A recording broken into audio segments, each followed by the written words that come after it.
A young woman named Anna sits at her kitchen table with two jars, one labeled Spend and the other Future. She's torn. Should she splurge on a new phone or put a tiny amount into her future jar? Her neighbor, Mr. Ellis, a quiet man known for wearing the same coat for years, stops by and tells a simple secret. Compounding doesn't care how big your first deposit is, it cares that you start. Anna scoffs, thinking compounding needs thousands to matter, but Mr. Ellis challenges her to a bet. One small weekly deposit for 10 years versus unpredictable big buys.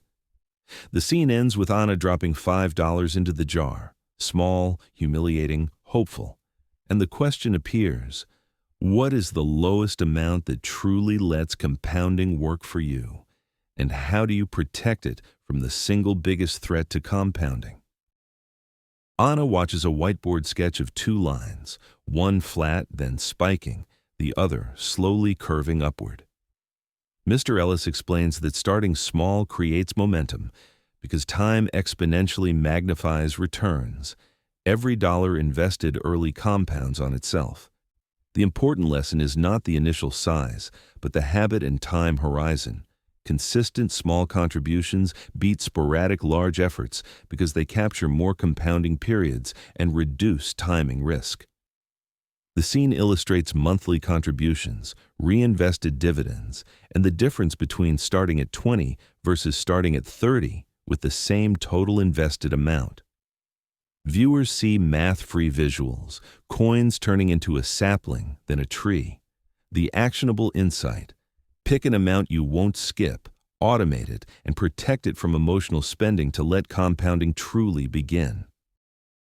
Mr. Ellis draws a big leaking bucket labeled Compounding and points to a single hole titled Withdrawals and Lifestyle Creep. He tells the story of someone who started strong but siphoned gains for gadgets and status, slowly draining compound interest's fuel. The scene emphasizes that the smallest amount can still win if it's not regularly rated. Compounding is destroyed more often by human behavior than by market returns. Withdrawals reset time, taxes and fees nibble away, and lifestyle inflation increases the amount needed to stay on track. Visuals show a growing pile of coins with cracks appearing whenever impulse purchases or increasing expenses occur. The takeaway: guard the compounding engine by setting rules, automating investments, and treating contributions as untouchable unless a true emergency hits. Anna expects a mystical threshold, but Mr. Ellis reveals the truth. The lowest amount is whatever you can consistently save without breaking your budget. The scene uses examples showing $5, $20, and $50 weekly contributions and how time turns each into meaningful sums if maintained for decades. The point is practical. Pick a sustainable amount, not an aspirational one you'll abandon. The whiteboard contrasts fantasy large initial deposits that vanish with small, steadfast deposits that survive recessions and impulses. Charts show compounding curves starting from tiny seeds and growing into tall trees when given time. Viewers are encouraged to calculate an amount that fits their life, then automate it immediately. Consistency beats size every time. Automation is presented as Anna's next tool. Set it once, forget it, and let compounding do the rest. Mr. Ellis demonstrates setting automated transfers on payday and directing them into low-cost funds or dividend reinvestment plans. The whiteboard shows a paycheck splitting into essentials, a locked emergency buffer, and a steady stream into the compounding engine.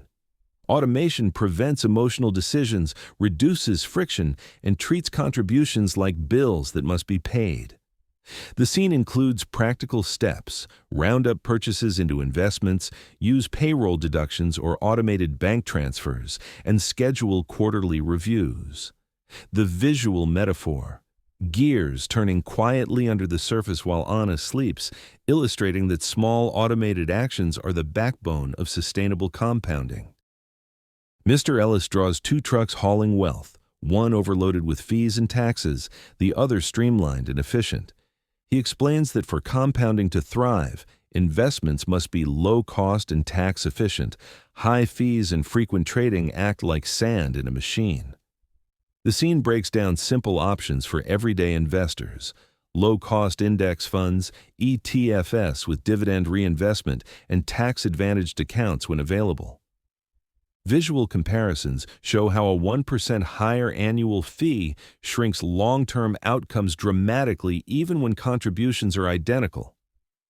The message is clear: minimize fees, avoid frequent trading, and prefer vehicles that automatically reinvest earnings, so compounding compounds upon itself rather than evaporating through avoidable costs. A storm cloud appears over Anna's growing tree. Mr. Ellis introduces an emergency buffer as the umbrella that prevents panic withdrawals.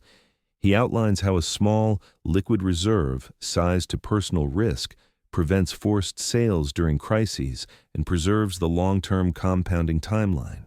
The scene uses examples of different buffer sizes tied to job stability and fixed costs, and shows how the presence of a buffer lets investors ride market downturns rather than lock in losses. Visuals show a safety ring around the compounding pot labeled 3 to 6 months for most people, adjusted for individual circumstances. The clear rule: build and maintain a buffer before increasing risk exposure, so compounding remains uninterrupted by life's inevitable shocks. Mr. Ellis sketches a gardener pruning and watering to keep growth healthy. Reinvestment and rebalancing are the pruning tools. Reinvest dividends and interest to maximize compounding and periodically rebalance to maintain target risk levels. The scene warns against market timing. Trying to buy the bottom or sell the top interrupts compound growth and often results in subpar outcomes. Instead, follow a disciplined schedule, reinvest all returns, review allocations annually, and rebalance when assets drift beyond set bands. Visuals show a portfolio drifting like a boat off course until rebalancing steers it back. The lesson: consistent reinvestment plus disciplined rebalancing outweighs attempts to time markets and preserves the compound engine. To make small contributions permanent, Mr. Ellis helps Anna draft a behavioral contract: an automated contribution, an emergency fund threshold, a capped withdrawal rule, and a maintenance review every quarter. The scene emphasizes that compounding isn't just math. It's behavior underpinned by explicit rules that remove emotion. The whiteboard shows a checklist that transforms intent into habit: set amount, automation method, investment vehicle, buffer size, and a cooling-off rule for any withdrawal request. The contract also includes accountability. Share the plan with a friend or use an app that locks funds for a short penalty-free window. The viewer learns to institutionalize protection, so compounding survives human impulses and life's temptations. Anna looks back at her jar now overflowing with seedlings. Mr. Ellis's final admonition echoes: start with the smallest sustainable amount, guard it with automation and buffers, choose low-drag vehicles, and commit to reinvestment and rebalancing.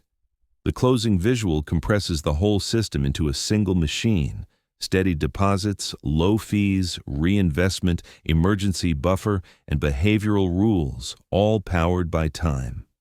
The viewer receives a single challenge: pick an amount you can commit to today, automate it, and treat it as sacred. Over decades, that humble habit compounds into serious wealth, not because the initial number was large, but because it was protected, consistent, and given time to multiply.